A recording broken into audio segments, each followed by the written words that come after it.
All set? All set. Wonderful. All right, well, welcome everybody. I would like to call this meeting of the Madison Public Schools Board of Education to order at 7:30. If we could all please rise for the Pledge of Allegiance. Pledge allegiance to the flag of the United States of America and to the republic for which it stands, one nation, under God, indivisible, with liberty and justice for all.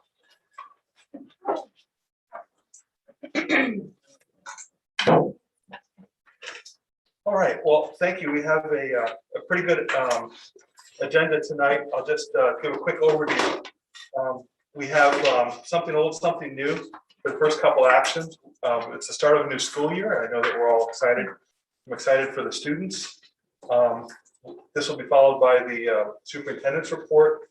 We'll have a board member comments, and then a chance for public participation. So that will be after the superintendent's report. And our secretary, Emily Rosenthal, will give you guidance on that when the time comes.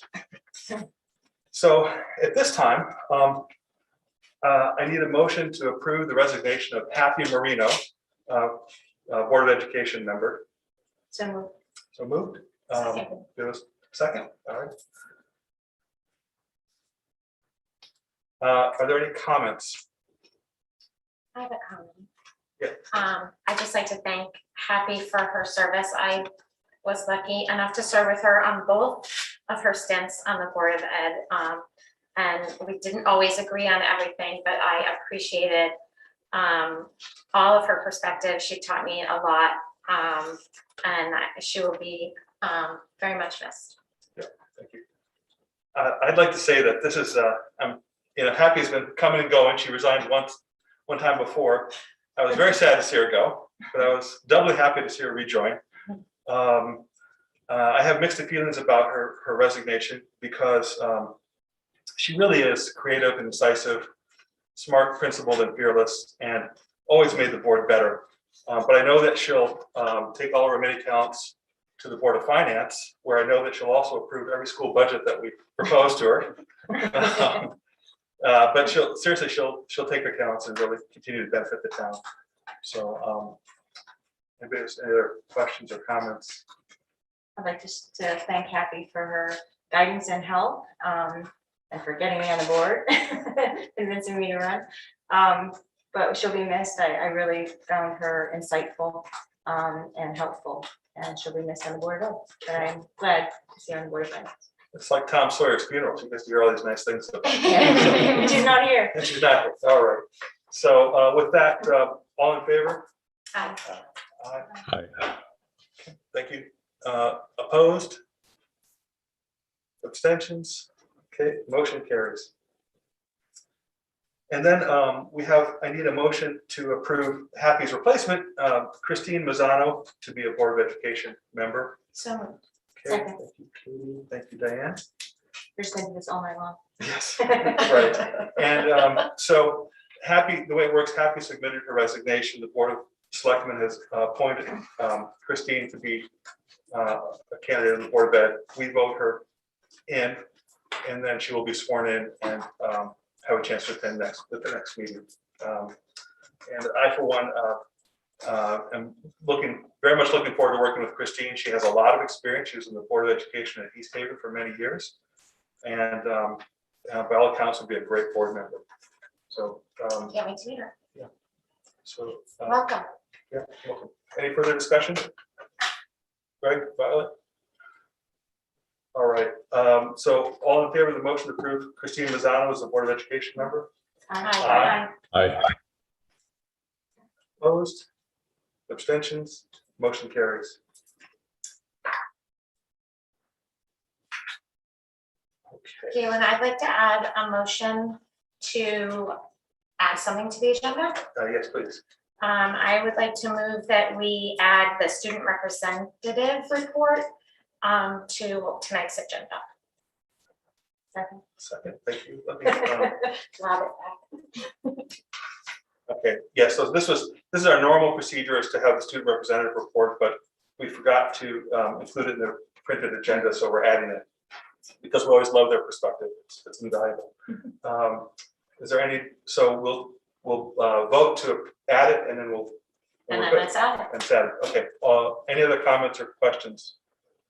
All right, all in favor? Aye.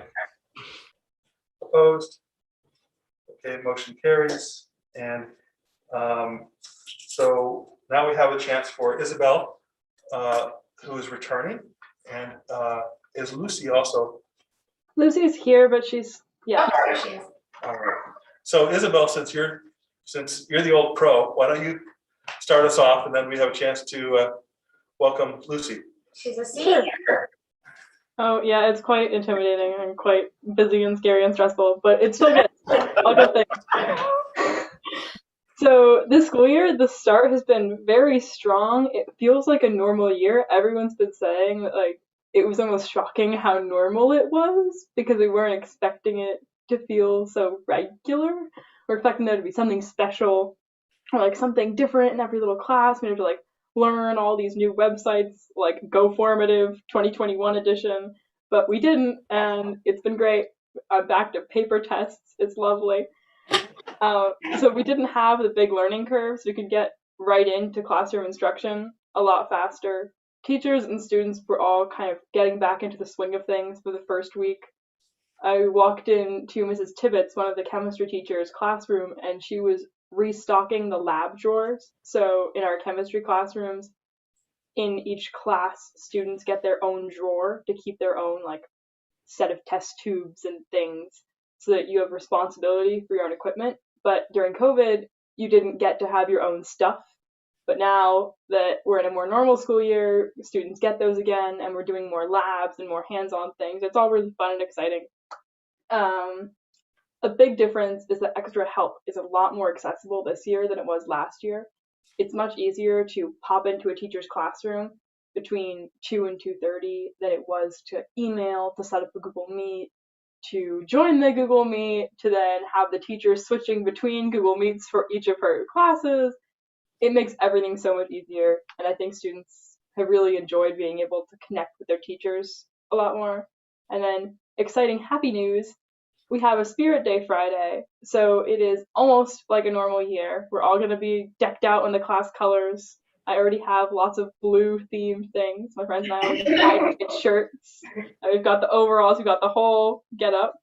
So our freshmen are yellow, our sophomores are red, and our juniors are green, our seniors are blue. That's going to be lots of fun. We're not going to do a pep rally this year because of COVID concerns. There's a lot of people close together inside.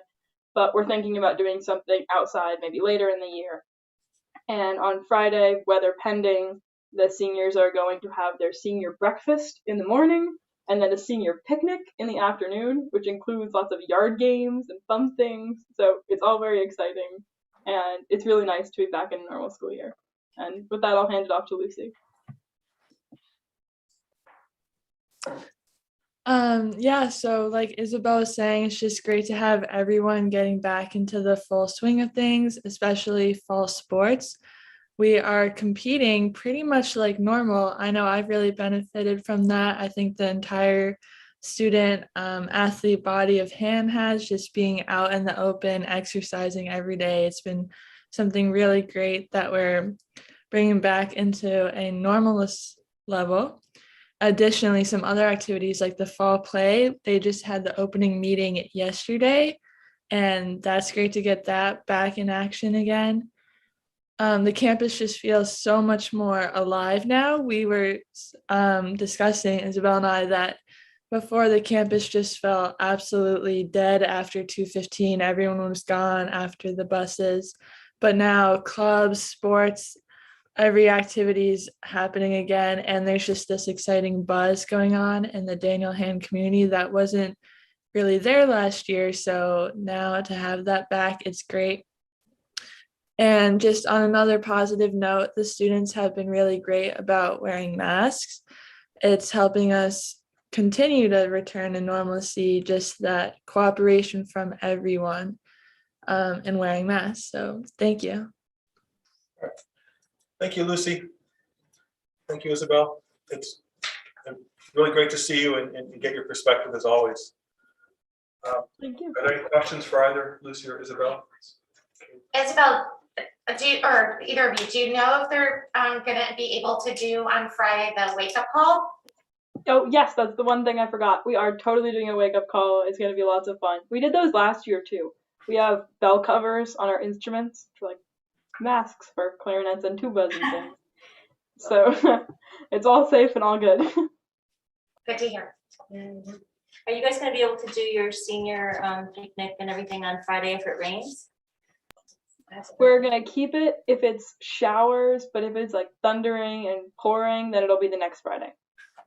I heard a rumor that the seniors were telling the freshmen to wear blue. Is this I've true? heard that that's a joke every year. The seniors say they'll wear yellow. Yeah. The seniors tell freshmen to wear blue. People don't actually do it, but Isabel, you can take the 5th if you want.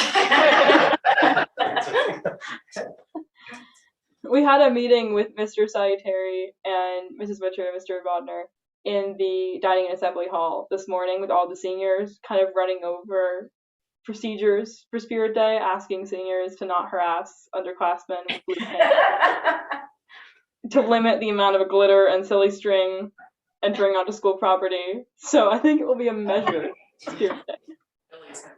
And the first home football game is this Friday, correct? Yeah, it's going to be lots of fun. I do marching band, and we're playing, and we're all very excited because we haven't done anything like that in a year, and it will be lots and lots of fun. It'll be Dr. Cook's first. Looking forward to it. Bring your You flower. have to, you have to do As a push-ups home- for every As a touchdown. home superintendent. That's right. That's right. On our side. You have to do push-ups for every touchdown that hand scores. Yeah, that's what the superintendent does. That's right. It's a tradition. Yes, 7 for each. Okay, all right, well, thank you, I guess with that, you have the center stage, Dr. Cook. Thank you, Isabel and Lucy. It's great to see you. It's great to have our student reps back at the meetings. It seems like it's been a long time.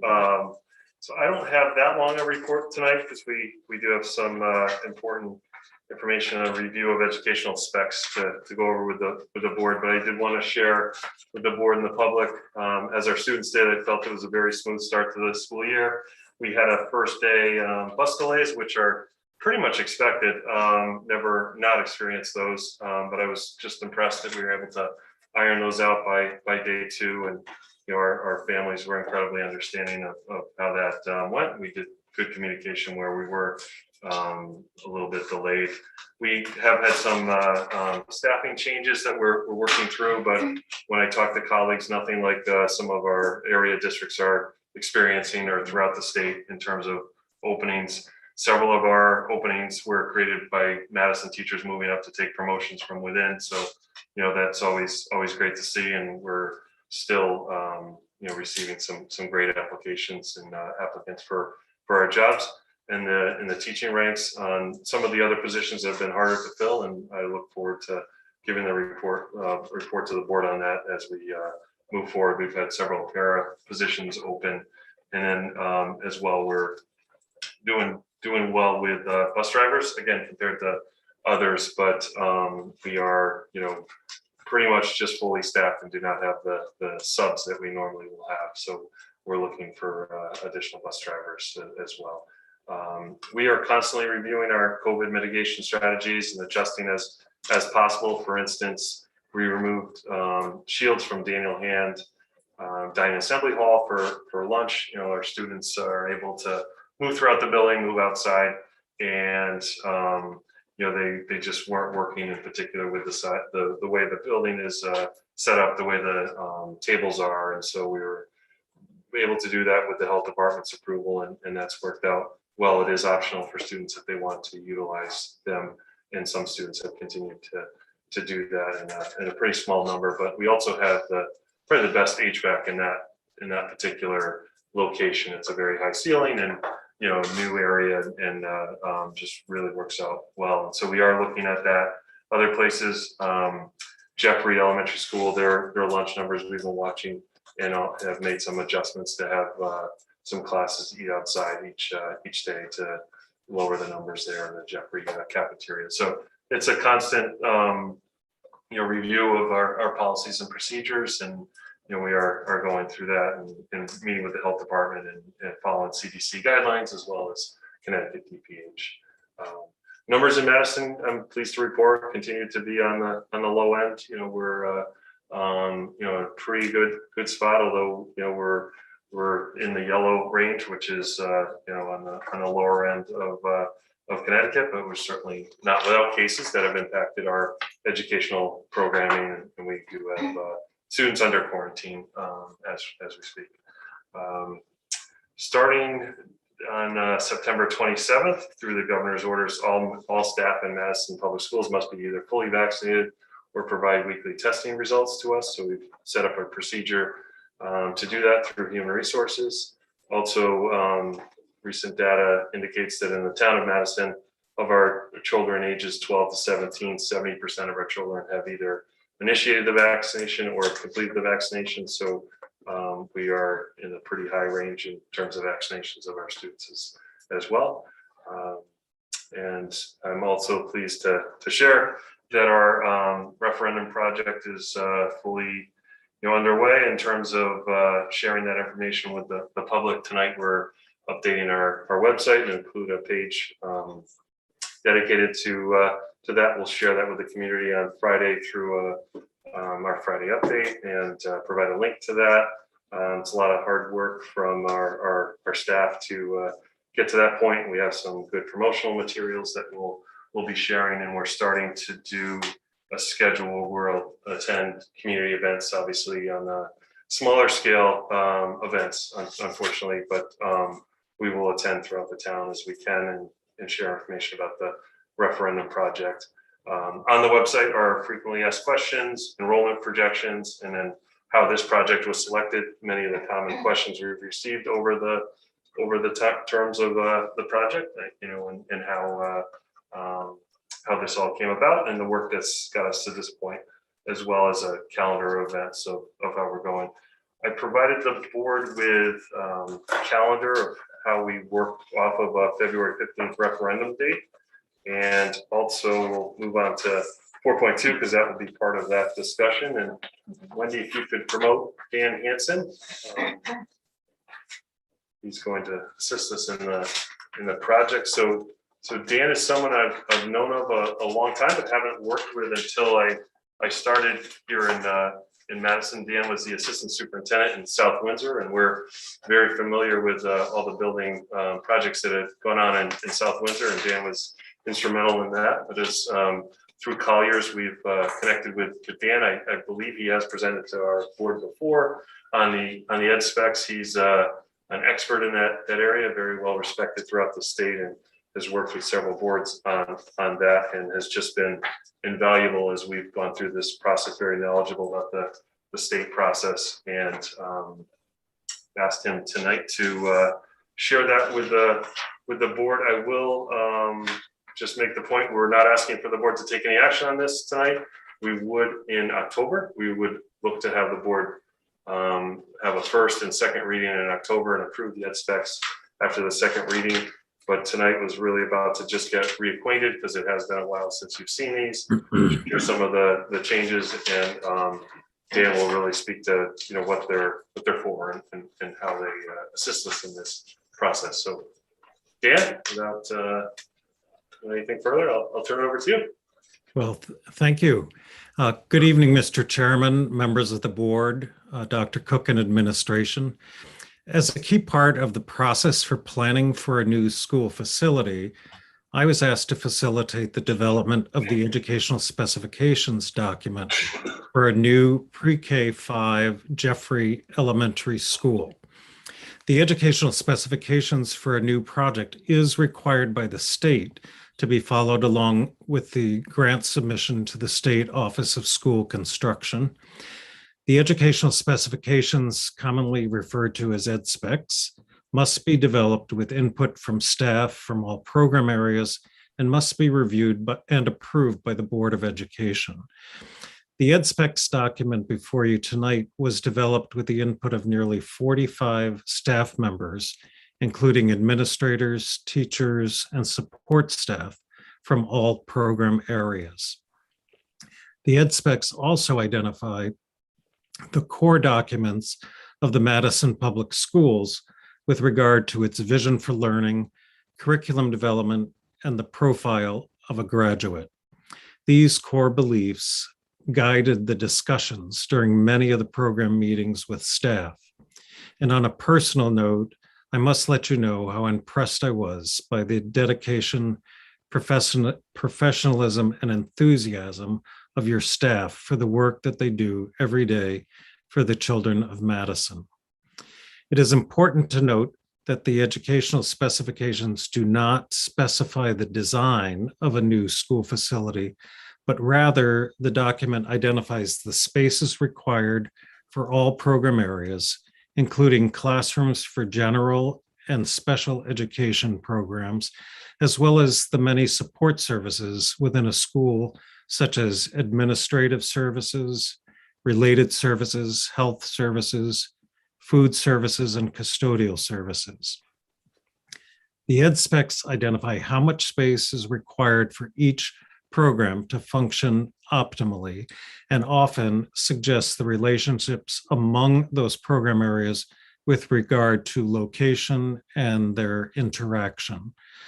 Ultimately, these board-approved educational specifications are used as a guiding document for the architects during the design phase of the building project. And again, I just like to note that it's been a pleasure for me to work with Dr. Cook and his staff during this process. And then I don't know if Mr. Chair and Dr. Cook, if you would like to open it up for questions, I'd be happy to do so. Yes, please. Thank you very much, Dan. This time, does anybody have any questions about particulars or general ed specs? It's a lot of material, and we have, I looked it over. Full confession, I'm not an expert, but Sure. My first one was just in the classroom numbers. So I think it's early or full day kindergarten has 5, and then grade 3. I'm sorry, I'm on page 7 through 7 and 8. Thank you. So full day K has 5, and then there's 9 for grades 1 and 2. And then 3, 4, and 5. I think I just answered all my own question. I was wondering why they went up so much, but it's you're combining different. I thought they were all singular grade levels, but they're not. Okay. So you'll probably have like continuous. I was just wondering. Yeah. So right, why would if you had 5 for kindergarten, why you wouldn't have 5 for grade 1 and 5 for grade? Right, and one of the things we looked at, and Dan's very familiar with this, is we oftentimes get bubbles where we'll have a large kindergarten class and then maybe need one less classroom the next year in kindergarten. So we wanted to be prepared for kind of on the high end of that, because as you see, the kindergarten classrooms are larger than the other grade level. Yep. And then thank you. And then sorry, I didn't read that more closely at first. My second question was on page. I think it was the gym, where it said it had a platform stage. And I know just working with the tri-board, we talked a lot about, the cafetorium at the high school being problematic, and wondered, what, is it standard to have a stage in the gym area for elementary schools? Is that why it was designed that way? Yes, so in terms of that is kind of the state standard for that. We have pushed the size for the gymnasium itself to be bigger. We wanted to have that area be available for more community use, Madison youth basketball, things like that. And so there may be some square feet of that that's not reimbursable. Gotcha. but that is pretty standard, and then I think, I mean, it's huge, yeah. which It's is good, great. good side. It will not be as large as Brown's, but it will be certainly usable for, full court basketball, things like that. And then two more, I promise I'm done. I did not know what, it was an acronym in here, TESOL office. Thank you. Appreciate that. And then I have one more and I forgot it, so drop that. And that was really the intention of bringing it forward to tonight. If there's a thing that comes up, you can certainly email us and we'll share it with Dan for October. Just one of the concerns we heard a lot from the community and that we talked about a lot on the tri-board committee was, we're going to be going down a significant number of schools, right? From 6 to 4. Correct. So, and it sounds like this will have appropriate swing space if our population goes back up again, as some of the early projections are showing that it might. So you're comfortable, and Mr. Harrison, I assume you're comfortable that this will give us enough space if we do increase enrollment size in the district? So Thank you. I'll take it first, and then Dan may have something to add. So what we have to base it on is the 8-year projection. We'll update that this fall. So we'll take another look, because it's always good to see what's changed over that time, especially at this critical juncture. We can't go really beyond that and be eligible for state reimbursement.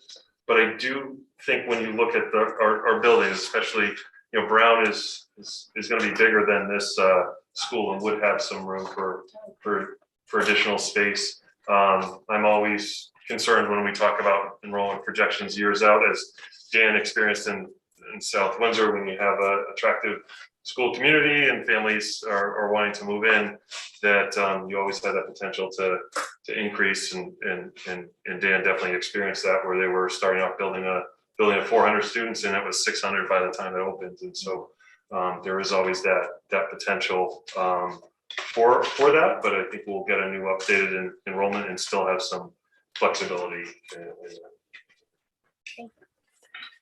Anything I left out, Dan?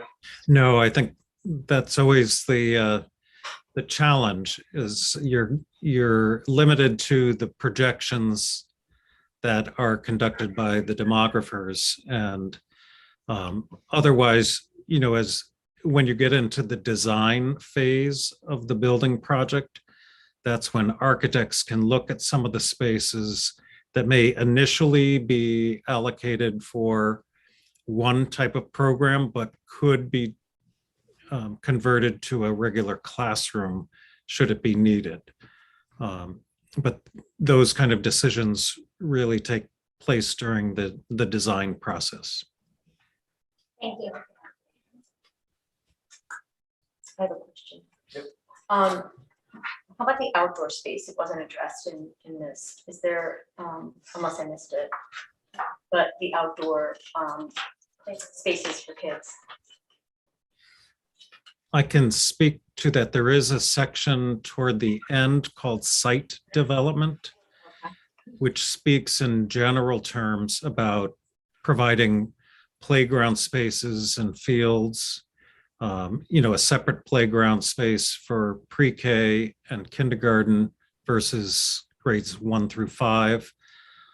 It also talks about circulation of bus traffic and parent drop-off traffic, and the various entrances that we're envisioning would be needed. For example, a separate drop-off and entrance for pre-K program versus the K-5 program.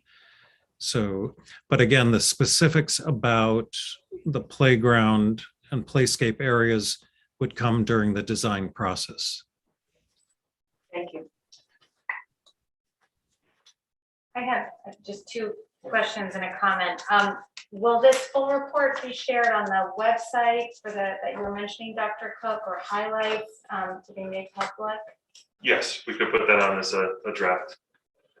Also, I think what might be nice at some point, looking through it, looking at, for example, the kindergarten classrooms and square footage.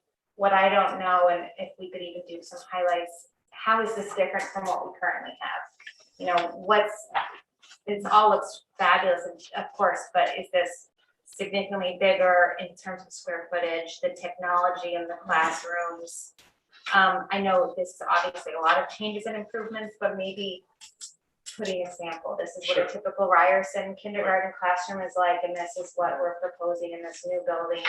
So you can see the differences and improvements. I have kids in the schools, but I couldn't tell you these sorts of details for their classrooms. I think that's a good idea. Just to make it, you know, so we can see side by side, Sure. oh, that's a big change, that's a big improvement. Obviously, the technology and the HVAC improvements as well. Sure. Thank you. All right, are there any other questions? I think those are excellent questions and comments, everyone. And thank you, Mr. Hanson. That was very good. Thank you. We'll see you before then, but I'm sure we'll see you back here for October. I will see you then. All right, thank you. Thank you. Have a good evening, everyone. You too. All right, moving on to item 6. Are there any further board member comments or questions that we'd like to bring up at this point? I have a question about the situation between Colson and Hand with morning drop off and afternoon pickup. I know it's been tight from the beginning, partly because of the solar panels being put up in the parking lots. And that's somewhat cleared up now. But there still seems to be some congestion that it would seem to me could be partially fixed. I think that there are a number of families who are choosing to not pick up by the Tiger door, and are choosing to still pick up where they drop off in the parking lot at Folsom. And I have been there to pick up after like a club activity, so it's sort of like between, like after the Hand would normally leave, the buses leave, but before Polson is really ready to let out. And the traffic is crazy to pick up. And if you're going through the Polson parking lot, the way that I have seen the buses come into Polson, and they used to only pick up the students at the front of the building. And I've noticed that they just line the buses right up through the driveway, and it blocks anyone who's trying to exit through the Polson driveway. So all the Polson pickup, I don't know if I'm making any sense, but all the Polson pickup people then have to exit through the Polson parking lot and the Daniel Hand driveway. So if you're actually coming to get someone from Hand for an after-school activity, whether it's, you know, a club or something like that, you're not really sure where to go, because if you follow the actual Hand pickup instructions, which is for after-school, not for after-school activities, you would try to exit through the Polson parking lot and driveway, but the buses are actually blocking it. Okay. So then you have to kind of like make a quick U-turn and go back through the Polson parking lot and out the Hand driveway. So it just seems a little crazy there. And I know that the Polson staff, they're directing all the Polson pickups to go through the Polson driveway, parking lot, and out the Hand driveway. So it just seems like there needs to be some clarification, or I don't know, something. It's just, it's very sketchy. Okay. So, We can take another yeah, look at it. I don't know if there was a reason why the drop-off areas, it used to be at the Tiger door. Right. And now it's by the barn, the storage barn. Okay. So that might be contributing some of it, but traffic has historically, since 20 years ago when we opened the school, been a nightmare in Green Hill. That's not new. It's true that I think there's a little more chaos in the morning. I worry with new drivers Yes. trying to navigate parents leaving. Sometimes parents are pulling around and the kids are filing in. That I don't know, there's probably a really good reason why that was changed from the Tiger door to the barn, but it seems like there's a lot more car traffic in that particular area now because of Yeah, we can take another look at it. And certainly something we were watching very closely in the beginning of the school year, and it seemed to clear up a little bit, but maybe we're not back to normal. I do know we're not where we have been on bus ridership just yet. So I think there's still a lot of families still dropping off that normally students would have, in the bus. So we'll take a look at that and see what we can do for communication. Especially in the mornings when you're trying to drop off for hand by the athletic shed in the Folsom parking lot. Everyone is lined up trying to make that left, and it just backs the traffic up all the way out. I mean, onto the road. It's really bad depending on the time. You leave 5 minutes That's been a late. forever yeah. problem, sadly. Hopefully, if we get more access with the new school, it'll Something. help, but But it is yeah. crazy. it's been a forever. It's no fun. Thank you. Well, next is our public participation, and at this point, I'll turn it over to our secretary, Emily Rosenthal, for guidelines. Thank you, Galen. So the board does welcome public comment at our meetings, both in person and online. We do ask that when you speak, you state your name and your address. We are limited to 3 minutes in order to ensure that all interested parties have an opportunity to speak. I will give you a little warning when you have 30 seconds left and when your time is up. We do ask that folks speak on one topic per public comment session. And while we're happy to hear from our community and indeed we encourage it, it should not be expected that the board or the administration will respond, as this is a business meeting. It's not a time for public discussion. If necessary, the community member will be contacted for follow-up. And if you are joining us tonight via Zoom, please just raise your hand and you will be called upon. Would anyone like to speak?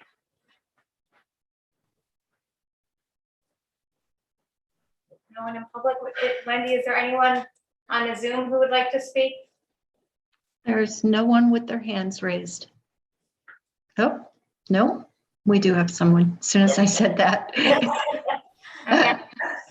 Christine? Oh, welcome. Can you unmute yourself? Can you hear me? Yes. Yes. Hi, I'm sorry. I don't know why my video is not working. I just wanted to introduce myself and say thank you to all of you for your support and your confidence in me. And I look forward to working with you all. You sound like a great team. And I will see you, I believe, on the 28th. So thank you all. Welcome, Christine. We can't wait to meet you in person. I can't wait. And I have to say that my favorite part of any Board of Ed meeting, and I know this will sound and resonate with all of you, is listening to Isabelle and Lucy. I think it is wonderful to hear from the kids. It is all about the kids, and it was really wonderful to see their faces and listen to all of their happiness and their achievements. We agree. Thank you. Welcome. Be well, everyone. Thank you. Bye-bye. Welcome. Yes. My name is Natasha Mills. My address is 100 Deepwood Drive here in Madison. I just have, trying to word this so it doesn't sound like a question, I guess. I know that you mentioned that by September 27th, like the staff, should be fully vaccinated, and children over the age of 12, you're working to get that, I guess, 100% vaccination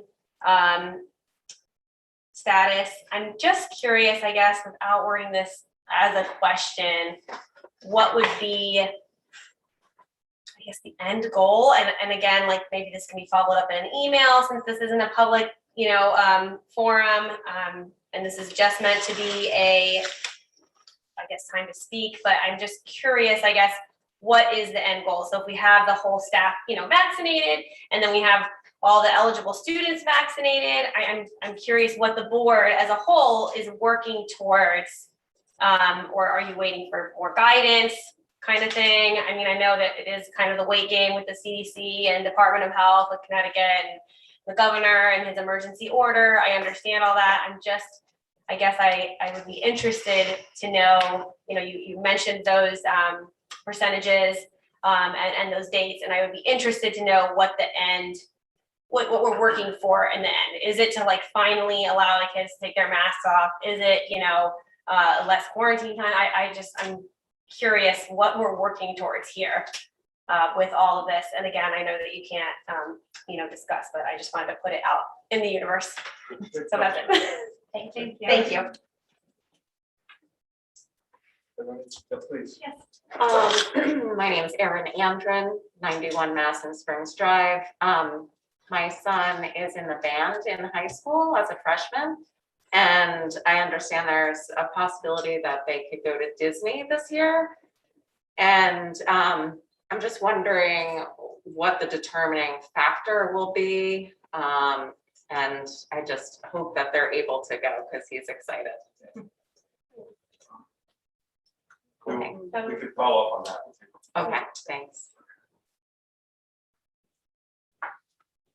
John Andren, 91 Madison Springs Drive.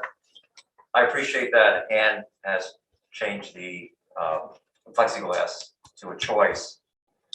Is there an opportunity for Polson to follow that same guidance? I know it can't be answered, but I just, we follow the same. We'll definitely follow. Thank you. Wendy, do we have any other members on Zoom who would like to speak? Members of the public? No, no one has their hand raised. Anyone else in person? All right. All right. Thank you, Emily. Thank you. Thanks, everyone. Wendy, do we have our Board of Selectmen on Zoom? Scott? No, we do not have him here. Okay, all right. So we will pass over that and move on to the consent agenda, wherein you'll see budget expenditures as of September 10th. It's part of your packet. I'll dig it out. I was so happy to see Munis across the top. Yes. Congratulate Stacy. It's finally, it seems like it's up and running. Does anyone have any questions concerning the expenditure as of? Galen, before that, I'd like to make a motion to approve. Oh, thank you very much. So second? Second. All right. Thank you, Tom. Thank you, Greg. Thank you, Tom.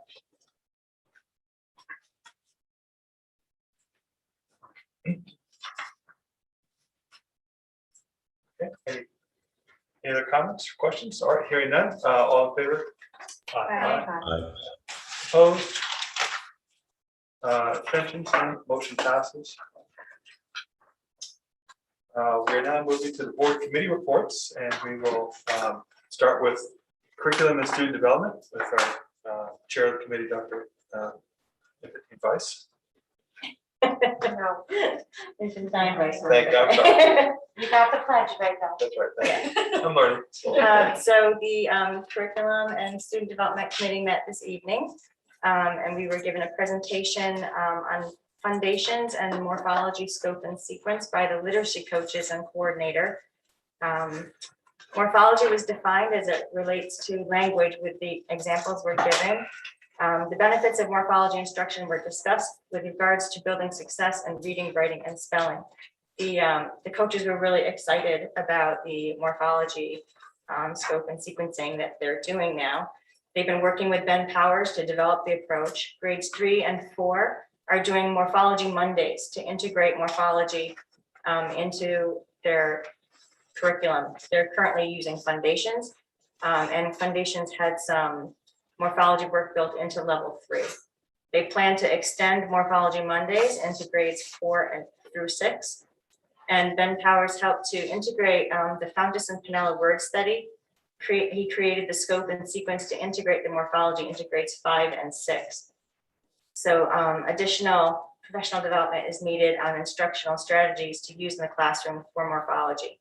The literacy coaches are also partnering with interdisciplinary team members in areas such as social studies and science to help support this work across other content areas. And they would like to plan to integrate morphology into grade 7 and up.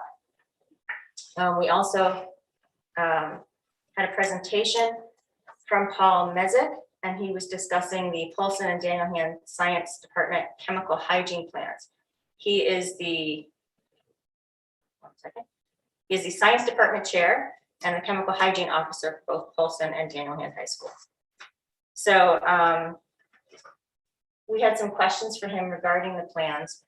They're lengthy and they're very similar. It's regarding the use of chemicals in the chemical labs in both schools. And there were some questions regarding the emergency protocol for bleeding and lacerations, and he's going to look into it and get back to us, along with some few minor changes to both plans to sort of get them to be more in line with each other.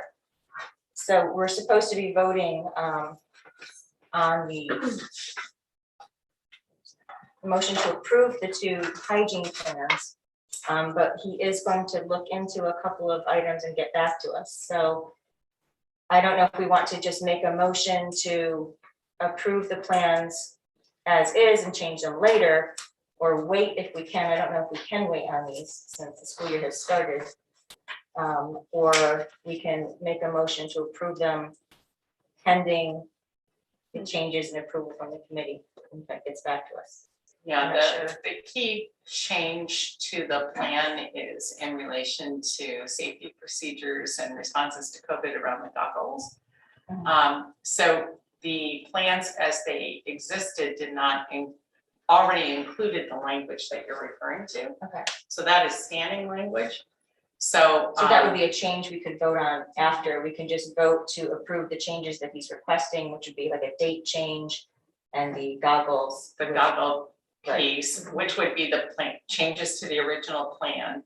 And then if he came back with information that caused us to change the plan again, then we could vote for those changes. Okay. So what he wanted to change was the goggle disinfection. All the students are required to wear goggles when they're doing chemistry labs. And previously they've been cleansed and then they go under UV disinfecting. So they've changed it to extend the UV sanitation so that it's 15 minutes long, which they have found research that supports that it also kills COVID. So he would like to add in the part, they use dosimeters in order to make certain that the 15 minutes is working properly and they'll be checking it monthly. So that's the change that he wants to make, which we had no problem with in committee. It seems very timely to accept that part. Yeah. I mean, it's they've also increased how many goggles that they have since there's a higher turnover, more labs in the high school as opposed to Paulson. So we're just trying to make sure that these goggles are cleansed after every use between students. And so we just want to make certain that the sanitation is in the plan. That's it. Oh, one more thing. Yeah. So we'll vote on that later. There was just one question or comment from the community regarding the morphology and how it's good that it's being integrated into the other science and social studies. And then we very briefly discussed collecting questions. If you have any questions regarding the presentation of scores that were given last time, I think, or I forget when you sent them, but anyway, we have them, but the presentation is at the next meeting. And so if you have any questions, please send them to Dan. And that's it, end report. Thank you, Diane. Are there any questions or comments? Gillen, could I just weigh in to note regarding whether or not we vote now or wait to vote on the plan, or beyond the scope of this meeting, the item that was raised during the course of the meeting seemed like potentially a significant liability if it is incorrect information. The part that we're waiting on potential corrections for. And I'm wondering if we could be more specific in the motion at the very least to indicate which portions we are updating rather than vote to approve the entirety. We can. So yeah, how about if we read that part now, discuss it, so then when it comes up for a motion, we can telescope that discussion. Can I ask a question? Is there a reason, and Greg, you might know the answer better than I, but is there a reason why we couldn't approve it and then amend it when the information comes back? I wouldn't vote for that because based on what was raised, which I had not noticed until it was raised in the meeting, I'd be concerned that that would be on the books for some period of time. And in the unlikely event that something happened during that time, it would be an approved policy. Well, what's in the plan already has been in the plan, and it was just something that I read and had questions on. So if you want, I can tell you exactly what it is so you can hear it. I don't have a problem with that. It just. Yeah, it came up. We don't. You're correct. It is in the existing plan that's already gone through board approval. That language. That language is, can you say it again? The language exists in the current plan that was raised today, that was already voted by the board. So it exists in the current plan. We're just going to approve the two new pieces that are pertinent to COVID, correct? Yeah. So the one change reads as this, that the change that he wanted to add into the plan was dosimeters will be used monthly to ensure that goggle cabinet bulbs emit 100 millijoules per centimeter squared during a 15-minute disinfection cycle. So that is the one change within the plan. The other change is simply the dates on the front because it's approved yearly. It's reviewed and approved. So the first change is the dates. The second change is the dosimeter addition. And Gail, do you have that third one? I just lost my stick.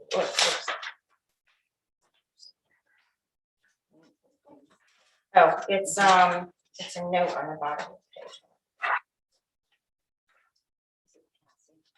Yes. That was the other notation. So the other change is on the bottom of the page, on page 23. Says this 2-page document must be posted in all school classrooms in which goggles are required under these state laws. So it's just a regulation that's a state statute that it must be included in the plan. So Yep, that makes sense. And I think if we could just specify that during the motion and try to make it clear for Wendy's recording, that would be helpful. And we may even want to go as far in the motion as to say that we are expecting further revisions within this year. Okay.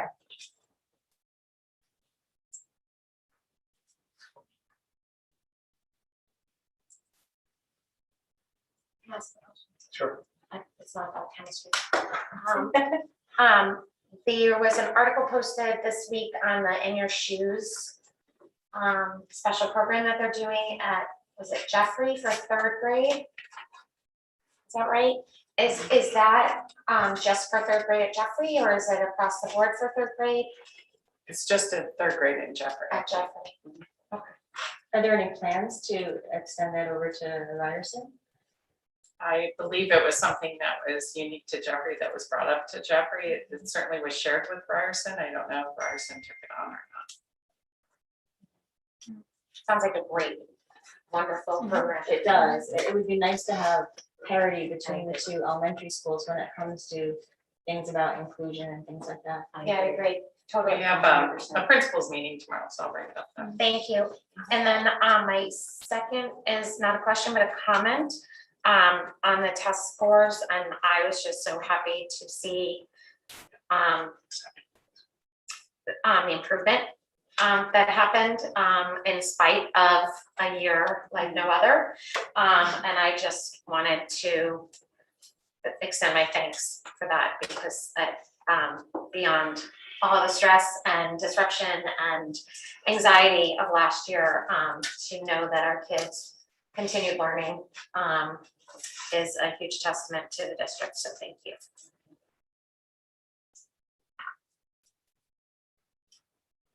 Okay. All right, thank you. Next up is communications. Communications is not met. We are slated for October 5th at 5:30. All right, thank you, Dr. Pellegrino. Next, on our report list is the Facilities Committee with Emily. Thank you. The Facilities Committee did meet this evening. We started with Mr. McMinn giving us an update on the solar carport. It is complete. We're just waiting on final inspection and testing, but it should be operational by the end of the month. Bill, if I mess anything up, jump right in. We did thank Bill for doing a great job of keeping us informed throughout the process. One thing that was neat to hear is that there will be 2 screens like at the library that show the production that the solar carports, the energy that they're providing. One screen will be in hand and one screen will be in Polson. The solar carport is expected to produce about 10% of the power we use in each school. So pretty exciting. So keep your eyes peeled for that. Bill also gave an update on improvements to Brown and Polson, primarily redoing entryways, courtyard, and main offices. Also working to improve the appearance of those main areas and the hallways, making sure that everything is ADA compliant. Right now, they're working on preliminary design and review, which will bring us those plans as they materialize to the committee. He anticipates bidding out in the fall, and then construction over the summer. These improvements will certainly, Katie had a good question, whatever happens with the referendum and facilities renewal, regardless, these improvements will be relevant and important for those 2 school buildings. They are funded through the CIP and out of plan and cycle maintenance. We also briefly discussed as part of our new school discussion where kindergarten classrooms at Brown might be placed. There's 2 options at this time, and it continues to be an opportunity for discussion. You heard from Dr. Cook a little bit more about the educational specs, and we discussed this evening. We did talk about that, as well as getting the word out with the updated website, bringing information to the community. Dr. Cook will give an update with his weekly email that website is up there. Will be opportunity for people to ask questions and create a list of FAQs. We also discussed how much we hope to have as many public forums or community sessions as possible to get information out to the community and answer any questions that might come up. There was no public comment. We are meeting next on October 12th. Bill, anything you'd like me to add or you want to jump in? All right, end of report. Yes. Yes. Thank you. Thank you. Is there any discussion or questions for Emily or Bill?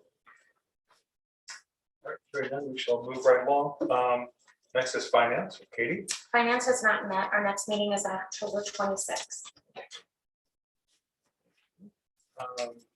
And Violet, Dr. McNerney, it is your turn for personnel. So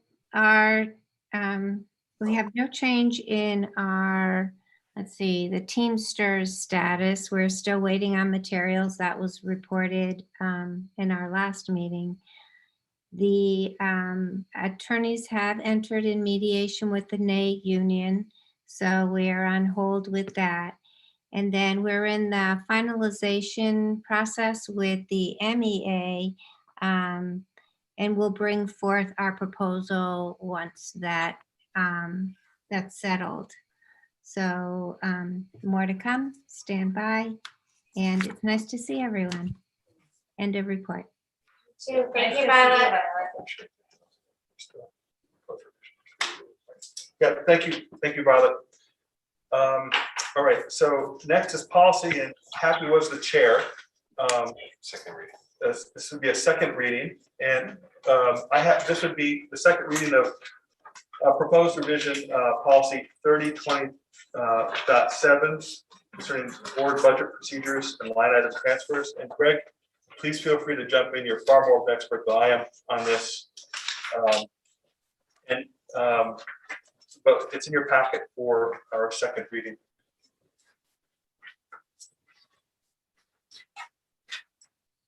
So, okay, great. All right, well, that was easy. I'm off the hook. I have a question on it though.